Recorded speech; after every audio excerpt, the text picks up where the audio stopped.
Welcome students, कैसे हैं आप सभी लोग। आपका अपने चैनल क्विक स्मार्ट टिप्स में बहुत बहुत स्वागत है। जैसा कि हम सीटेट साइंस की तैयारी कर रहे हैं और लास्ट में हमारी प्रैक्टिस सेट की सीरीज़ चल रही है, तो उसी को कंटिन्यू करेंगे। और आज हम 24th प्रैक्टिस सेट देखने वाले हैं, जिसमें हम फिर से 15 बहुत इंपॉर्टेंट क्वेश्चन देखेंगे जो कि आपके एनसीईआरटी बेस्ड होंगे और आने वाले एग्जाम में सीटेट साइंस में बहुत ज़्यादा हेल्प करेंगे। देखिए, जो प्रैक्टिस सेट की सीरीज़ चल रही है ना, ये 25 प्रैक्टिस सेट की सीरीज़ रहने वाली है, जिसमें आज हमारा 24वां प्रैक्टिस सेट है। एक प्रैक्टिस सेट और आएगा और ये प्रैक्टिस सेट की सीरीज़ भी कंप्लीट हो जाएगी। और जिस बच्चे ने प्रैक्टिस सेट के सारे क्वेश्चन जो मैंने समझाए हैं उनको अच्छे से देखा है, उसको सीटेट साइंस के एग्ज़ाम में कोई दिक्कत नहीं आने वाली। वो सारे क्वेश्चन बड़े अच्छे से सॉल्व करेगा। प्रीवियस ईयर क्वेश्चन भी आपको देखने हैं, वो मैंने सारी सीरीज़ आपको कराई है, पेडागोजी हो चाहे कंटेंट हो। इतनी चीज़ें करा दी है ना साइंस में कि आपको मोर देन इनफ है। इन सब चीज़ों को अगर आपको अच्छे से आता है, सब कुछ अच्छे से पता है, तो हो ही नहीं सकता कि आप सीटेट साइंस में 27 से कम स्कोर करें। उससे ज़्यादा ही स्कोर आपका रहने वाला है। और बाकी जब एग्ज़ाम से पहले एग्ज़ाम की नोटिफिकेशन अभी दोबारा आएगी, और उससे पहले भी मैं बड़े बड़े सेशंस करा दूंगी जहाँ पर रिवीजन हो जाएगा। कुछ अच्छे क्वेश्चंस जो हैं वो एक साथ मर्ज कर कर करा दिए जाएंगे, ताकि आपको कोई दिक्कत ना आए। ठीक है, तो आइए शुरू करते हैं प्रैक्टिस सेट और देखते हैं कुछ इंपॉर्टेंट क्वेश्चन। तो आइए देखते हैं फर्स्ट क्वेश्चन प्रैक्टिस सेट का। Which of the following pair of teeth differ in structure but are similar in function.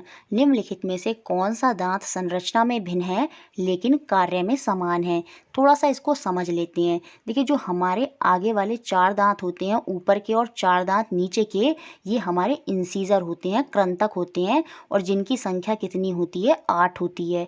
इनका फंक्शन क्या होता है, ये काटने में मदद करते हैं, बाइट करने में मदद करते हैं। जैसे सेब है, एप्पल है, उसको अगर हमें काटना है तो हम अपने इंसीजर का यूज़ करते हैं, कृंतक का यूज़ करते हैं, और जिनकी संख्या 8 है। उसके बाद आते हैं हमारे नोकीले वाले दांत, जो कैनाइन कहलाते हैं, 2 ऊपर 2 नीचे। ठीक है, जिसे हम हिंदी में रदनक बोलते हैं। तो इनकी संख्या कितनी हो जाएगी, 4 हो जाएगी, 2 ऊपर 2 नीचे। ये जैसे फिश वगैरह, फ्लैश वगैरह, जो मांस वगैरह होता है, उसको काटने में मदद करते हैं हमारे ये नोकीले वाले दांत, रदनक, जिसे हम कैनाइन बोलते हैं। उसके बाद आते हैं हमारे प्रीमोलर, जिसे हम बोलते हैं अग्र चवर्णक, और इनकी संख्या भी कितनी होती है, 8 होती है, 4 ऊपर 4 नीचे। और सबसे लास्ट में आते हैं आपके मोलर, जिसे हम बोलते हैं चवर्णक, और जिनकी संख्या होती है 12। तो इस तरह से कुल मिलाकर 4 हमारे कैनाइन थे और 8 हमारे इंसीजर थे, कृंतक थे। तो कुल मिलाकर ये 32 दांत हो जाते हैं। तो हमारा 32 दांतों का सेट होता है। प्री मोलर और जो मोलर है ना, ये देखने में तो इनका स्ट्रक्चर, इनकी संरचना तो भिन्न है, लेकिन इनका कार्य एक ही होता है। ये खाने को च्यू करने में, चबाने में, उसको तोड़ने में मदद करते हैं। तो आंसर जो होगा यहाँ पर ऑप्शन नंबर बी होगा। चवर्णक और अग्र चवर्णक, ये दोनों ही स्ट्रक्चर में डिफरेंट हैं, लेकिन कार्य इनका एक ही होता है, खाने को चबाना। देखिए, जो हम खाने को चबाते हैं वो हम अपने पिछले वाले दांतों से चबाते हैं, जो कि हमारे मोलर और प्री मोलर होते हैं, चवर्णक और अग्र चवर्णक होते हैं। तो कार्य दोनों का एक ही होता है, स्ट्रक्चर डिफरेंट होता है, इसलिए आंसर होगा यहाँ पर option number B. Next question, question number second. The acid present in the stomach, पेट में जो मौजूद अम्ल होता है, कमेंट बॉक्स में आप मुझे बताएंगे कौन सा एसिड है जो हमारे स्टमक में होता है। बहुत बार हमने क्वेश्चन करा है और सीटेट 2019 में क्वेश्चन बना था, तो आप कमेंट बॉक्स में मुझे बताएंगे। तो जो एसिड हमारे स्टमक में होता है वो किस चीज़ में मदद करता है, ये हमें बताना है। तो ऑप्शन नंबर ए ही यहाँ पर सही होगा। Kills the harmful bacteria that may enter along with the food. भोजन के साथ जो प्रवेश करने वाले हानिकारक बैक्टीरिया होते हैं, उनको मारने में ये मदद करता है, जो एसिड हमारे स्टमक में होता है। तो ऑप्शन नंबर ए ही यहाँ पर बिल्कुल सही है, और इसको आप याद रखेंगे। Next question, question number 3। Read carefully the term given below, which of the following set is a correct combination of organ that do not carry out any digestive function. नीचे दिए गए शब्दों को ध्यान से पढ़ें। निम्नलिखित में से कौन सा सेट अंगों का सही संयोजक है जो किसी भी पाचन कार्य में कार्य नहीं करता है। देखिए, तो यहाँ पर जो आंसर होगा ना, वो आपका ऑप्शन नंबर ए ही होगा, क्योंकि जो इसोफेगस होती है ना, आहार नाल होती है ये कोई पाचन का कार्य नहीं करती। ये सिर्फ हमारे भोजन को जो हम मुंह से लेते हैं उसको हमारे स्टमक तक ट्रांसफ़र करती है। सिर्फ ट्रांसफ़र करने का काम होता है ईसोफेगस का, आहार नाल का। तो यहाँ कोई पाचन नहीं होता। और क्वेश्चन में यही पूछ रहा है उन ऑर्गन्स को हमें बताना है जहाँ पर कोई भी डाइजेस्टिव फंक्शन, पाचन का कार्य नहीं होता। उसके बाद लार्ज इंटेस्टाइन जो बड़ी आंत होती है आपकी, वहाँ पर भी पाचन का कोई कार्य नहीं होता। सारा पाचन आपकी छोटी आंत स्मॉल इंटेस्टाइन में ही हो जाता है। उसके बाद तो लार्ज इंटेस्टाइन में जो वेस्ट सब्सटेंस है वो बाहर निकलता है, उसमें से थोड़ा वाटर अलग निकल जाता है, लेकिन डाइजेशन वहाँ पर नहीं होता। डाइजेशन जो कंप्लीट हो चुका होता है वो आपका स्मॉल इंटेस्टाइन में हो चुका होता है और वहीं से विली के माध्यम से जो पोषक तत्व होते हैं वो अमीनो एसिड या अदर फॉर्म में हमारे रक्त के अंदर चले जाते हैं। तो लार्ज इंटेस्टाइन में भी कोई डाइजेस्टिव फंक्शन नहीं होगा। उसके बाद जो रेक्टम है, मलाशय है, जहाँ से हमारा वेस्ट मटेरियल बॉडी का बाहर निकलता है, वहाँ से भी कोई डाइजेस्टिव फंक्शन नहीं होता। वो कोई भी डाइजेस्टिव कार्य नहीं करता। इस वजह से यहाँ पे जो आंसर होगा ऑप्शन नंबर ए होगा। बाकी जो वकल कैविटी है, मुख गुहा है, तो मुख में तो हमारा डाइजेशन शुरू हो जाता है। जो खाना है वो हम चबाते हैं और चबाने से क्या होता है, जो हमारा स्टार्च है, जो हमारे भोजन में स्टार्च है, वो शुगर में बदलना शुरू हो जाता है। जो हमारे सलाइवरी ग्लैंड में जो हमारा लार होता है, ठीक है, सलाइवा होता है, उसकी मदद से, ठीक है, स्मॉल इंटेस्टाइन में भी काम होता है। तो इसलिए ये ऑप्शन तो होंगे नहीं। तो हमारा आंसर क्या होगा, option number A. Next question, question number 4, the finger like outgrowth of amoeba help to ingest food, however the finger like outgrowth of human intestine help to. Amoeba में जो उंगली की तरह फैली संरचना होती हैं वो भोजन को निगलने में मदद करती हैं, जिसे हम सूडोपोडिया बोलते हैं। हालांकि मानव आंत में जो उंगली की तरह फैली संरचनाएं होती हैं वो खाद्य पदार्थ को क्या करने में मदद करती हैं, ये हमें बताना है। देखिए, जो हमारी स्मॉल इंटेस्टाइन है उसमें विली होती है, रोम होते हैं, जो हमारे भोजन को एब्जॉर्ब करने में, डाइजेस्ट करने में मदद करते हैं। तो ऑप्शन नंबर सी यहाँ पर सही होगा। एब्जॉर्ब द डाइजेस्टेड फूड, पचने वाले भोजन को अवशोषित करते हैं।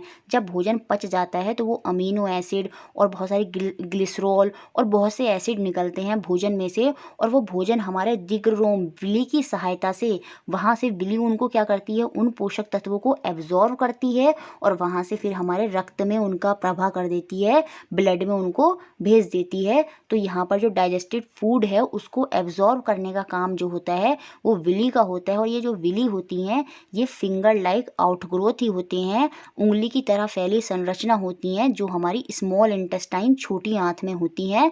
तो ऑप्शन नंबर सी यहाँ पर बिल्कुल सही है। Next question, question number 5, cud is the name given to the food of ruminant which is. जुगाली रूमिनेंट के भोजन को दिया गया नाम है जो कि क्या करता है। देखिए, जो रूमिनेंट होते हैं जैसे काऊ, बफेलो, ये क्या करते हैं, पहले भोजन को स्वेलो कर देते हैं, निगल लेते हैं। उसके बाद क्या करते हैं, वो पार्शली डाइजेस्ट होता है और फिर वो उसको वापस लाते हैं और फिर उसको चबाते हैं। तो यही प्रक्रिया क्या होती है, आपकी कड होती है। तो यहाँ पर जो आंसर होगा वो आपका ऑप्शन नंबर बी होगा। कड वो प्रोसेस होता है रूमिनेंट में। रूमिनेंट वो जानवर हैं जो अपने भोजन को निगल लेते हैं और फिर उसको वापस लाते हैं कुछ समय में और फिर उसको चबाते हैं, जैसे आपने गाय भैंस को देखा ही होगा। तो यहाँ पर कड का मीनिंग जो हो जाएगा वो ऑप्शन नंबर बी होगा।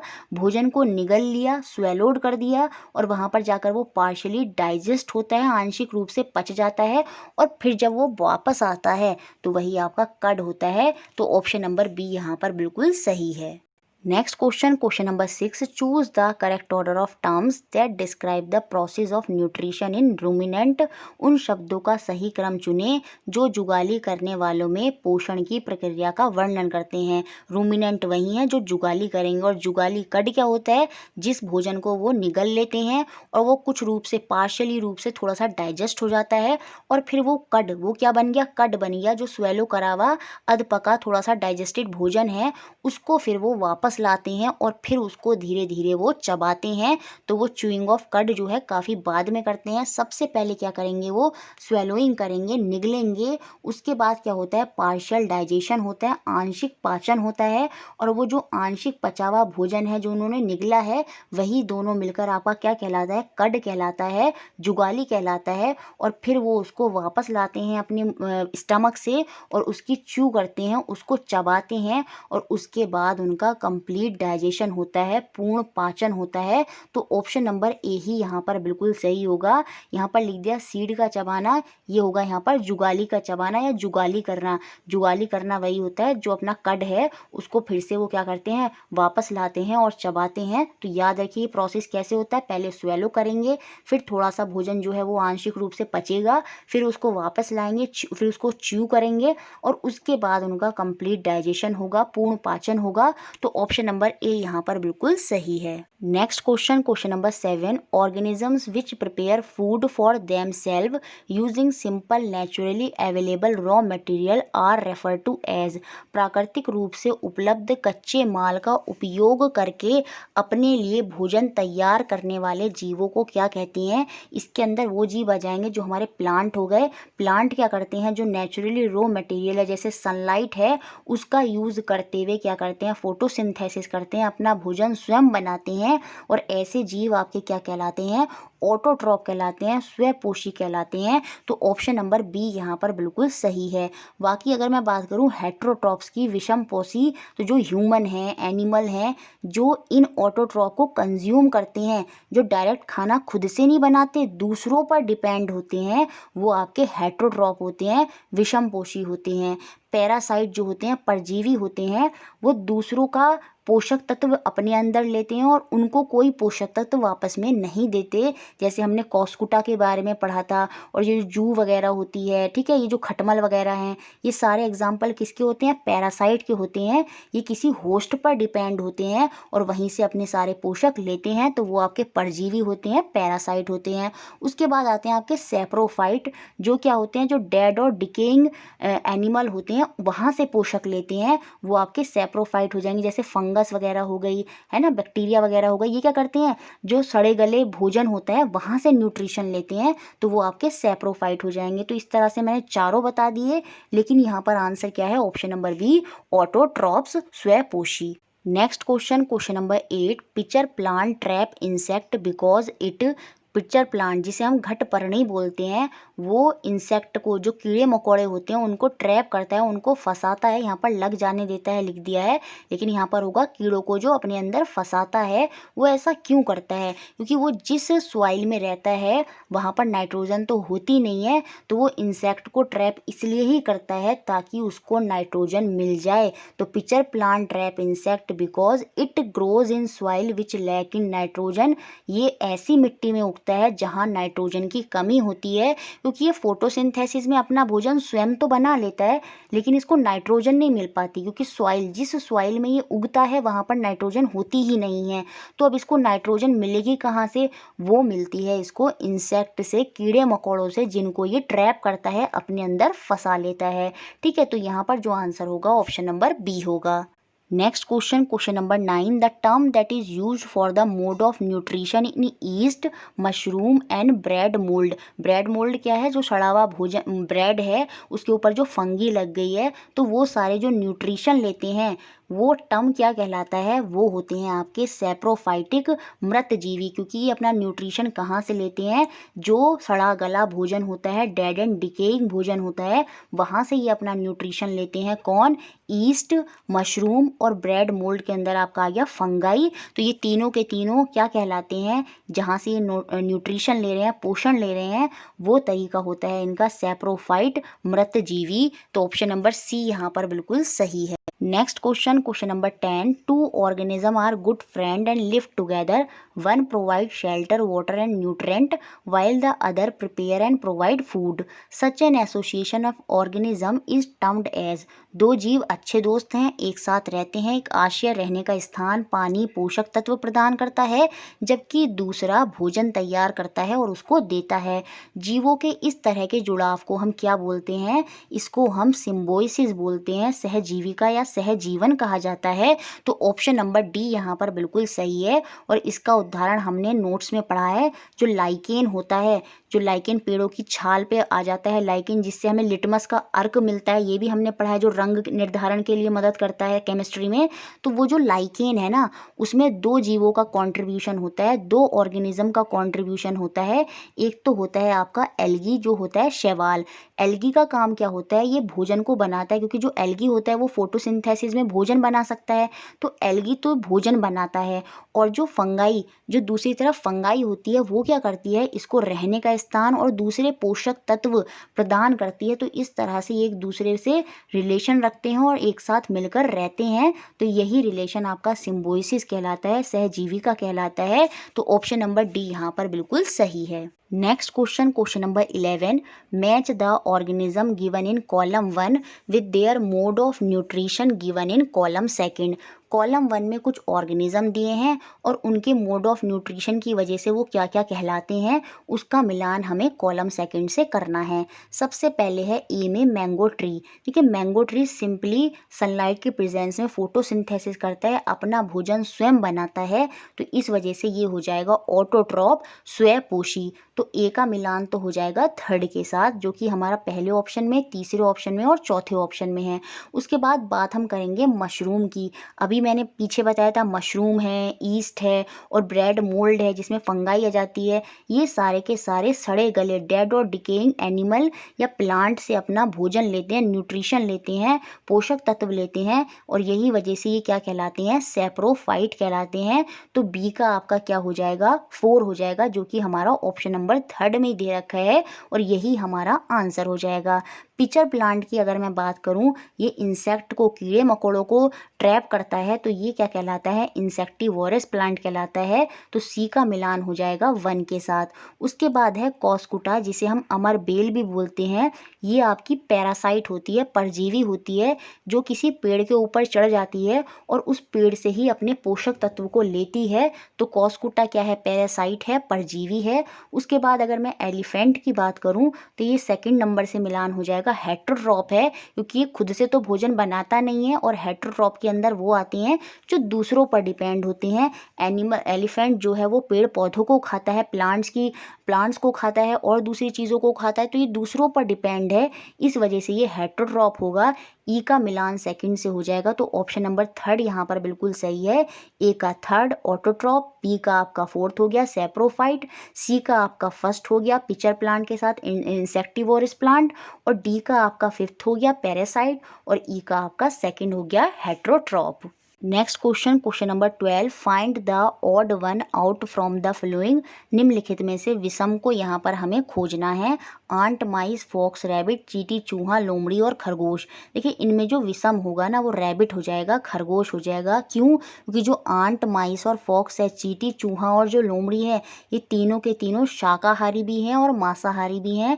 इसी वजह से ये ओमनीवोरस होंगे, हर्बीवोरस भी हैं और ये कार्निवोरस भी हैं। क्योंकि आंट जो होती है वो भोजन वगैरह सिंपल फूड भी खाती है और साथ में कीड़े मकोड़े, सेम ऐसी माइस है, सेम ऐसी लोमड़ी है। तो ये तो आपके ओमनीवोरस हो गए। लेकिन जो रैबिट है ना, वो केवल क्या है? वो शाकाहारी है, हर्बीवोरस है, जिस वजह से ये विषम हो जाएगा। तो हमें ऑड वन ही यहाँ पर सेलेक्ट करना था। तो ऑप्शन नंबर डी यहाँ पर हो गया बिल्कुल सही।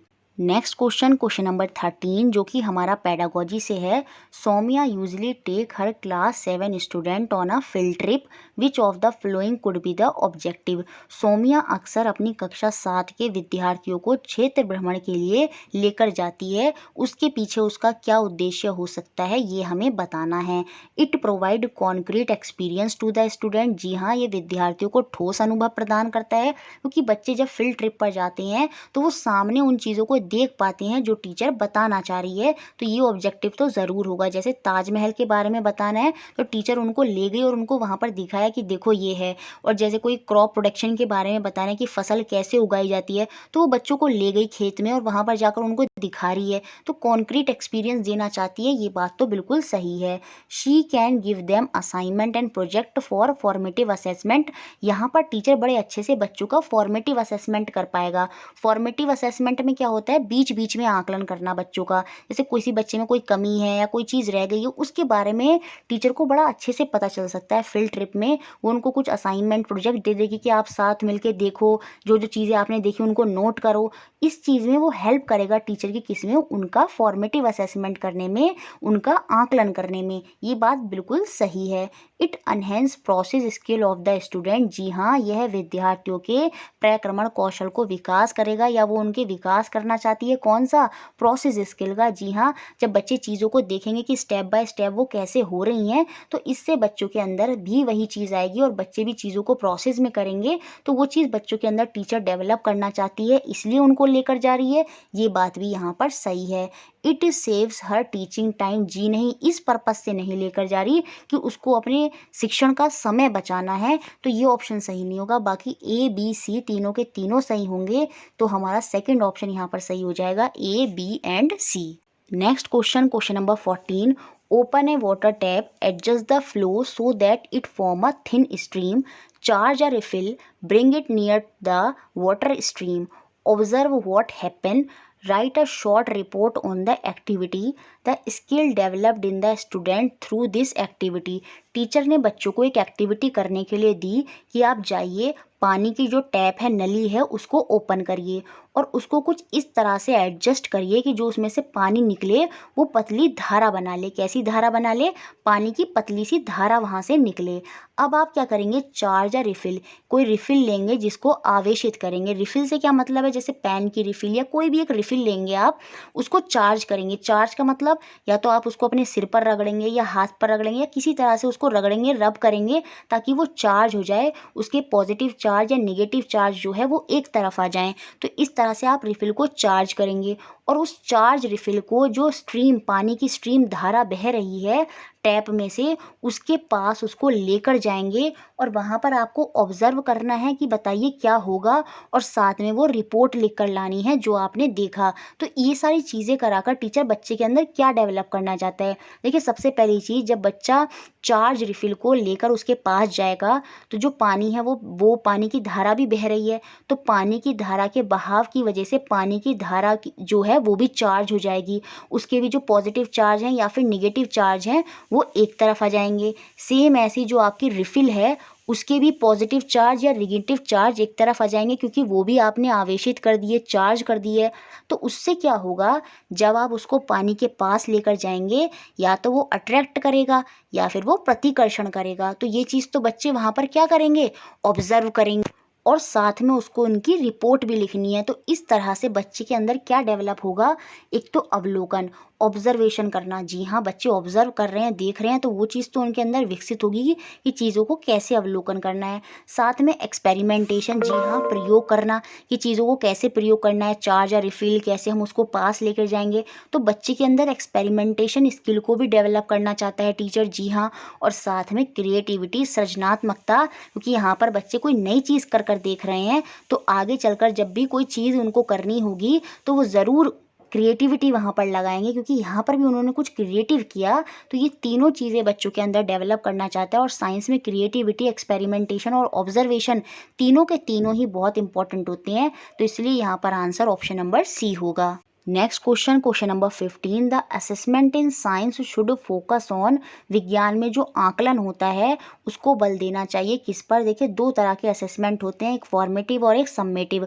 और बेस्ट कौन सा होता है आपका? फॉर्मेटिव असेसमेंट, जिसमें बच्चे का बीच बीच में आकलन होता है और उसकी कमियों का बीच बीच में ही पता लगाया जाता है। और सम्मेटिव असेसमेंट में क्या होता है, जैसे लास्ट में जो आपके टर्म टेस्ट होते हैं वो आपका सम्मेटिव असेसमेंट होता है। तो साइंस में बेस्ट क्या है? फॉर्मेटिव असेसमेंट है। और उसका फोकस किस पर होना चाहिए, the understanding of concept and process. जी हाँ, अवधारणाओं और प्रक्रियाओं की समझ पर कि बच्चे को कितना समझ में आया है जो उसने प्रोसेस किया है, और जो उसने लॉज वगैरह पढ़े हैं, चाहे न्यूटन का लॉ हो, चाहे किसी भी तरह का लॉ अवधारणा उसने पढ़ी है, कि वो उसको कितनी समझ में आई है। यही फोकस होना चाहिए असेसमेंट का। यह असेसमेंट हम इसी बेसिस को ध्यान में रखकर करेंगे कि बच्चे को अवधारणाएं समझ में आ रही हैं या नहीं, या फिर वो प्रक्रियाओं को, जो चीज़ें उसे खुद से करनी है, वो चीज़ें वो कर पा रहा है या नहीं। इन्हीं चीज़ों को ध्यान में टीचर को बच्चे का आकलन करना होगा, असेसमेंट करना होगा। ठीक है, बाकी डेफिनेशन और करेक्ट आंसर नहीं, इस बेसिस पर टीचर बच्चों का आकलन नहीं करेगा।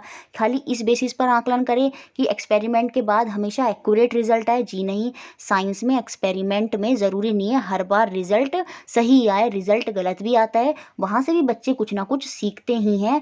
बच्चे के अंदर, बच्चा जो नीट और क्लीन डायग्राम बना रहा है उसके बेसिस पर उसका आकलन करे, जी नहीं। साइंस में टीचर बच्चे का आकलन, बच्चे के बारे में पता किस बेसिस पर लगाएगा कि उसे कितना कॉन्सेप्ट और प्रोसेस जो है, प्रक्रियाएं उसको समझ में आ रही हैं, किस तरह से वो चीज़ों को कर रहा है। तो ऑप्शन नंबर ए ही यहाँ पर बिल्कुल सही हो जाएगा। तो इस तरह से ये थे हमारे 15 क्वेश्चन। मुझे लगता है सारे क्वेश्चन आपको क्लियर हुए होंगे। जिनको भी वीडियो अच्छी लगी है, सभी स्टूडेंटों को प्लीज़ वीडियो को लाइक ज़रूर करना है, सभी को लाइक करना है, शेयर करना है, सब्सक्राइब अगर नहीं किया है तो वो भी करना है, और इसी तरह हमारे साथ जुड़े रहना है। Thank you for watching.